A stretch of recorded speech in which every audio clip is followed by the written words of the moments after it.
పెరిగిపోతున్నటువంటి నేపథ్యం, డాలర్లను వదిలించుకోవాలన్నటువంటి నేపథ్యంతో ఒక్కసారిగా reserve bank విపరీతంగా బంగారం కొనేసిందట. 880 టన్నులు కొనేసిందట. ఆర్బీఐ దగ్గర పసిడి నిల్వలు వేగంగా పెరుగుతున్నాయి. ప్రస్తుత ఆర్థిక సంవత్సరం 25, 26 తొలి 6 నెలల కాలంలోనే 600 కిలోల బంగారాన్ని మన రిజర్వ్ బ్యాంకే కొనుగోలు చేసింది.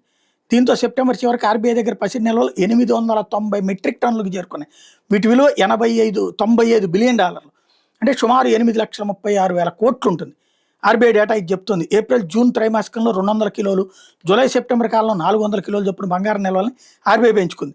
అంతర్జాతీయ వాణిజ్య భౌగోళికపరమైన తీవ్ర అనిశ్చితులు నెలకొన్న తరుణంలో డాలర్ రిస్క్ని తగ్గించుకునేందుకు ఆర్బీఐ ఇటీవల సంవత్సరాల్లో విదేశీ మార్గద్రవ్య నిల్వల్లో బంగారానికి వెయిటేజీ పెంచుతోంది. 2025 మార్చి చివరికి ఆర్బీఐ దగ్గర 878 మెట్రికల్ టన్నుల పసిడి నిల్వలు ఉన్నాయి. గత ఆర్థిక సంవత్సరం మొత్తం మీద ఆర్బీఐ 54.19 మెట్రిక్ టన్నుల మేర బంగారం కొనుగోలు చేసింది. ఇటీవల కాలంలో ఆర్బీఐ బంగారానికి ఇస్తున్న ప్రాధాన్యత ఈ డేటాలో బయటకు వస్తుంది.